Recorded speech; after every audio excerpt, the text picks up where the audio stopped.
नमस्कार मित्रों, जोहार। मैं दीपक कुमार DRGP1 नया चैनल पर आपका स्वागत करता हूं।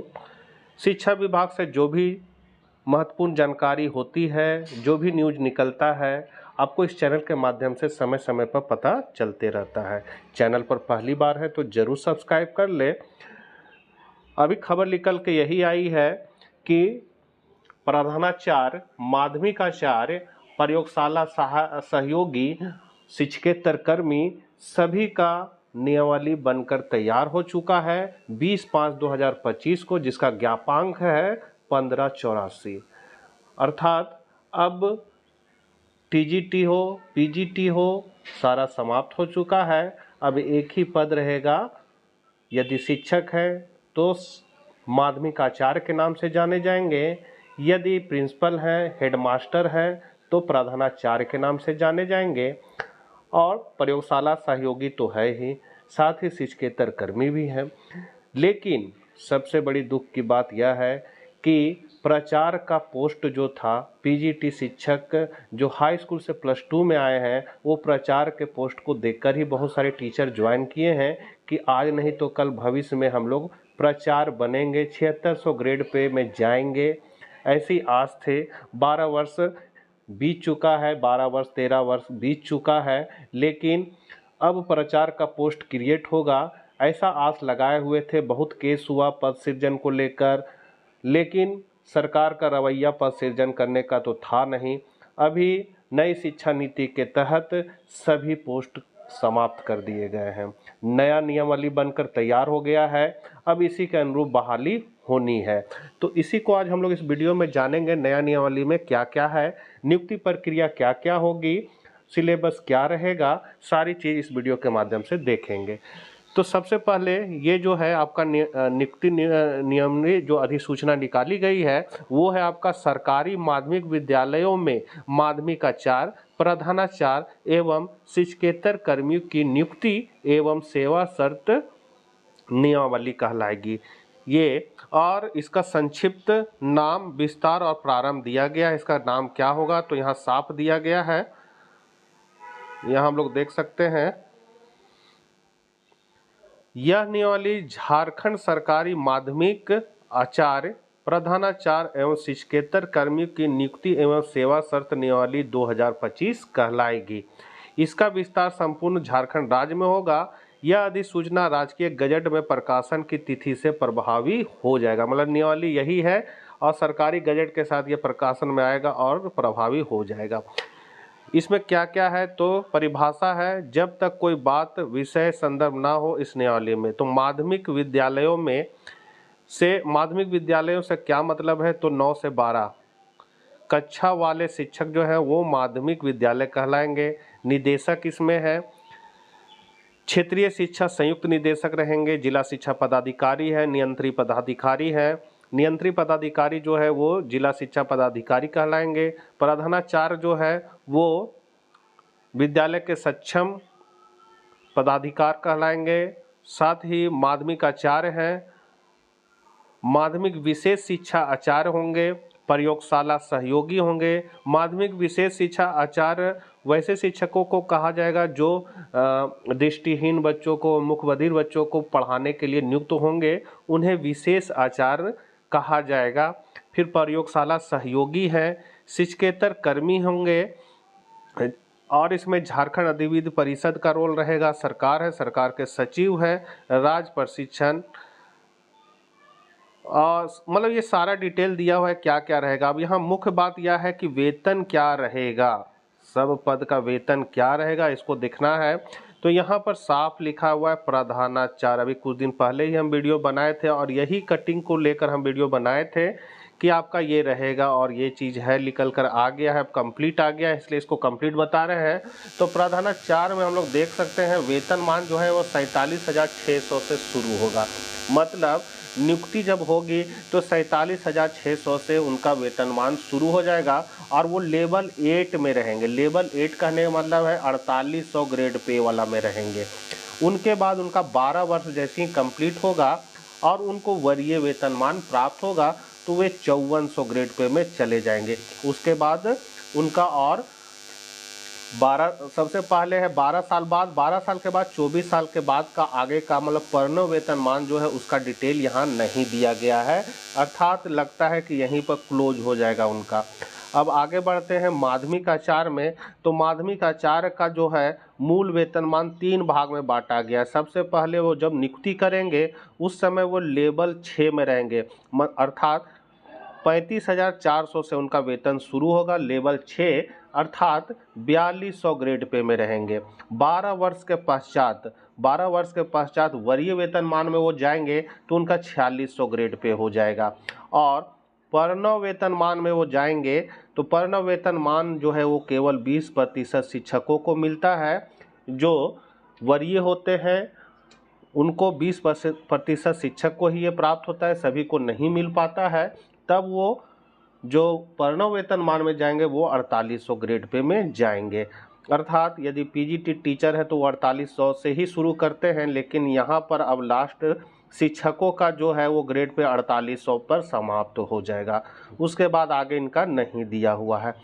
अब बात करते हैं प्रयोगशाला सहयोगी का। तो प्रयोगशाला सहयोगी का वेतनमान जो है वो 25,500 से शुरू है, लेवल 4 में रहेंगे। लेवल 4 कहने मतलब है ग्रेड पे उनका 2400 रहेगा।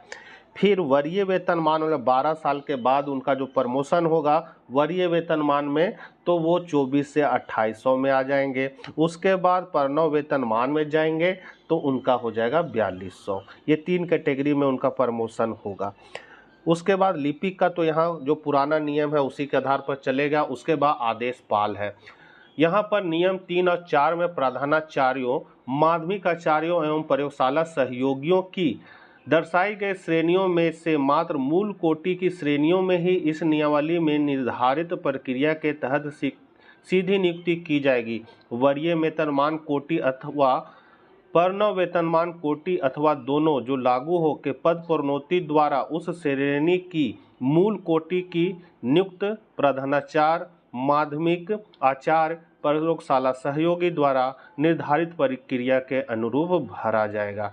मतलब सबसे पहले जो नियुक्ति होगी वो आपका मूल कोटि में सीधी नियुक्ति द्वारा भरा जाएगा मूल कोटि में, और जो वरीय वेतनमान या प्रणव वेतनमान में जो प्रमोशन होगा वो उन्हीं शिक्षकों में से होगा जो उस वर्ष नियुक्त हुए हैं, अर्थात उन्हीं का वरीय और प्रणव वेतनमान में दिया जाएगा उनको। आगे बढ़ते हैं।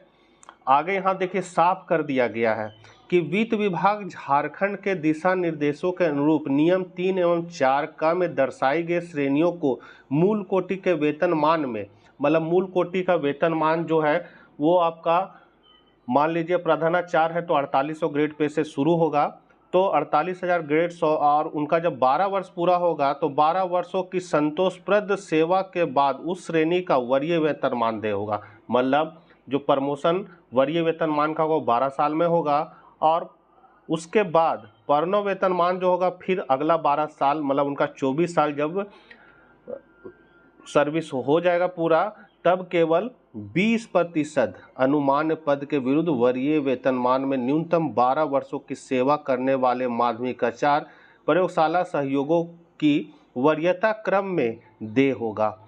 प्रणव वेतनमान में राज्य सरकार द्वारा लागू आरक्षण नीति का अनुसरण किया जाएगा। तो कहने मतलब है ये 20% शिक्षकों को ही प्रणव वेतनमान मिलेगा, सभी को नहीं मिल पाएगा। और इसमें यहाँ साफ हो गया है कि जो आपका प्रधानाचार्य है अर्थात प्रिंसिपल का पोस्ट नहीं होगा, प्रिंसिपल का पोस्ट समाप्त हो चुका है, 7600 ग्रेड पे ख़त्म हो गया।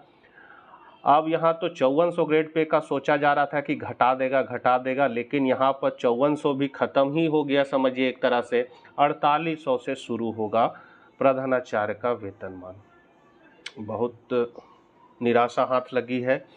अब है यहाँ सारा चीज़ संवर्ग को बताया गया है, क्या क्या संवर्ग रहेंगे। तो यहाँ पर है सरकारी माध्यमिक विद्यालयों वर्तमान 9 से 10 कक्षा वाले विद्यालय सहित में प्रधानाचार्य, माध्यमिक आचार्य, प्रयोगशाला सहयोगी का संवर्ग जो होगा वो राज्य स्तरीय होगा। मतलब टीजीटी का जो पद था वो जिला स्तरीय था और पीजीटी का पद था राज्य स्तरीय। अब यहाँ ये चीज़ क्लियर कर दिया गया है कि अब टीजीटी पीजीटी समाप्त। अब जो माध्यमिक आचार्य होंगे और या प्रधानाचार्य होंगे उनका पद जो हो जाएगा वो राज्य स्तरीय हो जाएगा। और जो नीचे होंगे जैसे प्रयोगशाला सहयोगी है या फिर आपका शिक्षकेतर कर्मी है उनका जिला स्तरीय पद होगा। और इसके नियंत्री पदाधिकारी जो होंगे वो जिला शिक्षा पदाधिकारी होंगे और नियुक्ति पदाधिकारी जो होंगे वो निदेशक और माध्यमिक शिक्षा होंगे। किनका? प्रधानाचार्य और माध्यमिक आचार्य का। आगे है सरकारी माध्यमिक विद्यालयों में वर्तमान 9 से 10 कक्षा वाले विद्यालयों सहित में लिपिक एवं आदेशपाल का समग्र जिला स्तरीय होगा। जैसा कि मैंने अभी बताया कि लिपिक और आदेशपाल जो होंगे वो जिला स्तरीय पद होगा और इसके नियुक्ति पदाधिकारी जो हैं वो जिला शिक्षा पदाधिकारी होंगे जिनकी अध्यक्षता में जिला स्तरीय स्थापना समिति गठित होगी। वेतनमान जो है वो आपका दिया है। इस नियमावली के नियम 3 एवं 4 में उल्लेखित प्रधानाचार्य, माध्यमिक आचार्य एवं शिक्षकेतर कर्मियों की श्रेणी का वेतनमान राज्य सरकार द्वारा समय समय पर अधिसूचित वेतनमान हो जाएगा। अब यहाँ पर माध्यमिक आचार्य के लिए क्या अर्हता है और क्या नियुक्ति प्रक्रिया है सो दिया गया है, जिसमें से लिखा गया है कि माध्यमिक शिक्षा द्वारा उचित माध्यम से झारखंड कर्मचारी चयन आयोग को भेजी जाएगी। कहने मतलब है कि जो भी पद है, जो भी बहाली होगी वो जेएसएससी के माध्यम से होगी। चिन्हित रिक्तियों में से 20% पद सरकारी मध्य या उत्क्रमित मध्य विद्यालयों के निर्धारित अर्हता प्राप्त 5 वर्षों का अनुभव रखने वाले स्नातक प्रतिष्ठित सहायक आचार्य अभ्यर्थियों से एवं शेष 80% पद द्वारा सीधी नियुक्ति द्वारा भरे जाएंगे। मतलब यहाँ पर जो माध्यमिक आचार्य की नियुक्ति होगी उसमें 20% पद जो है वो आरक्षण द्वारा भरा जाएगा और आरक्षण में लाभ किनको मिलेगा? जो मध्य विद्यालय या उत्क्रमित मध्य विद्यालय के सहायक आचार्य जो हैं और इनको 5 साल का जिनका अनुभव है वो इसके लायक होंगे और 80% पद पर सीधी नियुक्ति होगी। उसके बाद ये सब तो है, बीएड होना चाहिए, सारा चीज़ दिया हुआ है। वो अब हम लोग आते हैं सिलेबस पे। क्या क्या पद है यहाँ साफ लिखा हुआ है, क्या क्या पद है। तो माध्यमिक जो आचार्य है हिंदी है, अंग्रेजी, संस्कृत, अर्थशास्त्र, भूगोल, इतिहास, भौतिक शास्त्र, रसायन शास्त्र, जीव विज्ञान, अप्लाइड इंग्लिश, देखिए नया आ गया अप्लाइड इंग्लिश है, गणित है, वाणिज्य है, राजनीतिक शास्त्र का पोस्ट आ गया, समाज शास्त्र हो जाएंगे, मनोविज्ञान है, मानव शास्त्र है, दर्शन शास्त्र है, गृह विज्ञान है, भूगर्भ शास्त्र है, उर्दू, संथाली, बंगला, मुंडारी हो, कुड़ुक, कुरमाली, नागपुरी, पंच परगनिया, खोरठा, उड़िया, ये सारे पोस्ट मतलब टोटल 30 पोस्ट है। 30 विषय के शिक्षक रहेंगे और विशेष शिक्षा आचार्य भी होंगे जिनका यहाँ सारा चीज़ दिया गया है डिटेल। अब आगे हम लोग बढ़ते हैं।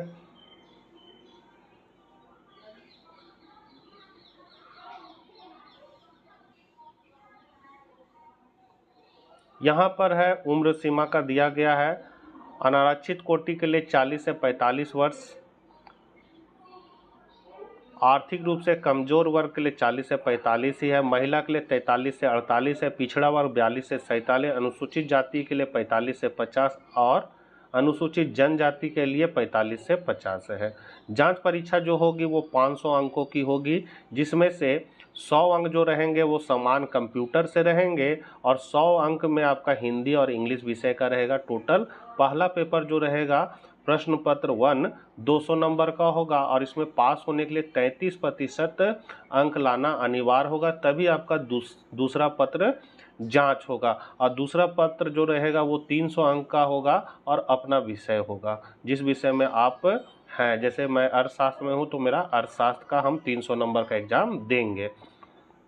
उक्त प्रश्न पत्र 1 एवं प्रश्न पत्र 2 की परीक्षाएं 3-3 घंटे की होगी, अर्थात प्रत्येक प्रश्न पत्र की परीक्षा 3 घंटे की होगी। प्रश्न पत्र 1 हर एक प्रश्न पत्र होगा, अर्थात इसमें मात्र न्यूनतम 33% अंक प्राप्त करना अनिवार्य है। मतलब पास होने के लिए 33% लाना है, तभी आपका दूसरे पत्र वाला जांच होगा। और दूसरा पत्र के आधार पर ही आपका मेधाक्रम बनेगा और उसमें आपको 50% मतलब ये कट ऑफ है, सो 50% को लाना है, इतना रखा गया। न्यूनतम आपको 50% अंक लाना होगा। मेधा सूची में एक से अधिक अभ्यर्थियों के प्राप्तांक समान रहने पर मेधा का निर्धारण अभ्यर्थियों की जन्म तिथि के आधार पर किया जाएगा तथा अभ्यर्थी जिनकी उम्र ज़्यादा होगी उन्हें अपेक्षाकृत ऊपर स्थान मिलेगा। यदि एक से अधिक अभ्यर्थियों के प्राप्तांक और जन्म तिथि समान पाई जाती है तो ऐसी स्थिति में उनके स्नातकोत्तर परीक्षा में प्राप्त अंकों के प्रतिशत के आधार पर अधिकतम 4 अंक तक के आधार पर वरीयता का निर्धारण किया जाएगा। अर्थात स्नातकोत्तर परीक्षा में अधिक प्रतिशत अंक प्राप्त करने वाले अभ्यर्थी को मेधाक्रम में ऊपर रखा जाएगा। तो ये सारा चीज़ दिया हुआ है। अब यहाँ मेन प्राचार्य की अर्हता को देख लेना है। प्राचार्य का क्या है, तो माध्यमिक विद्यालयों में इस नियमावली के नियम 3 का 1 में उल्लेखित प्रधानाचार्य के कुल स्वीकृत पदों का 50% पद निर्धारित शैक्षणिक योग्यता एवं अर्हता वाले माध्यमिक विद्यालयों में कार्यरत माध्यमिक आचार्य यदि कोई हो से वरीयता सह मेधाक्रम में प्रोन्नति द्वारा इस नियमावली में प्रावधानित राज्य स्तरीय स्थापना समिति द्वारा विचार एवं अनुशंसा के आधार पर भरे जाएंगे। मतलब कहने मतलब है कि प्रधानाचार्य के लिए 50% जो पद है वो 50% पद रिजर्व रहेगा जो माध्यमिक आचार्य हैं और 50% पद पर सीधी नियुक्ति होगी। उसके बाद है कि माध्यमिक विद्यालयों में इस नियमावली के नियम 3 का 1 में उल्लेखित प्रधानाचार्य के कुल स्वीकृत पदों का शेष 50% पद जो है वो सीधी नियुक्ति द्वारा होगा। आयु है सो कितना है, तो न्यूनतम आयु 30 वर्ष तथा अधिकतम आयु 45 वर्ष की होगी और इसकी जो गणना होगी वो 1 अगस्त से लिया जाएगा। यहाँ पर सारा डिटेल दिया हुआ है, पहले भी दिया गया था। बाकी जो सब जानते हैं कि बीएड होना चाहिए, ये होना चाहिए, ये सब है। आगे हम लोग बढ़ते हैं। अनुभव, केंद्र सरकार अथवा राज्य सरकार से मान्यता प्राप्त बोर्ड द्वारा मान्यता प्राप्त माध्यमिक विद्यालयों में 9 से 12 अथवा वर्ग 11-12 के रूप में कार्यरत एवं नियुक्त होने वाले विषय में न्यूनतम 8 वर्षों का शिक्षण अनुभव अथवा वर्ग 9-10 के रूप में कार्यरत एवं नियुक्त होने वाले विषय में न्यूनतम 15 वर्षों का शिक्षण अनुभव है। मतलब 50% जो आरक्षण दिया गया है वो आपका जो पुराने शिक्षक हैं उनके लिए 8 वर्ष रखा गया है। जो नया नियुक्ति से माध्यमिक आचार्य जो बनेंगे उनके लिए 15 वर्षों का शैक्षणिक अनुभव रखा गया है, तभी वो प्रधानाचार्य के लिए एलिजिबल होंगे, उनको आरक्षण उसमें मिलेगा। साथ ही कंप्यूटर का ज्ञान होना चाहिए। कंप्यूटर में क्या है, तो कंप्यूटर ऑन ऑफ करना, ईमेल प्राप्त करना एवं भेजना, इनपुट डिवाइस की जानकारी, आउटपुट डिवाइस की जानकारी, प्रिंट करना, यूट्यूब के माध्यम से छात्र छात्राओं का पढ़ाई संचालन कराना एवं वीडियो कॉन्फ्रेंसिंग आहूत करना, भाग लेना आदि, ये सभी अलग से एक्स्ट्रा जानकारी चाहिए। साथ ही प्रधानाचार्य का जो एग्ज़ाम होगा वो भी 500 नंबर का होगा। 200 नंबर जो है उसमें से कंप्यूटर का आपका समान कंप्यूटर के संचालन की जानकारी, मतलब कंप्यूटर से ही आपका रहेगा समान ज्ञान और कंप्यूटर से रहेगा 100 अंक का, और दूसरा पत्र जो रहेगा वो आपका विषय का रहेगा 300 अंक का, मतलब टोटल 500 अंकों का होगा।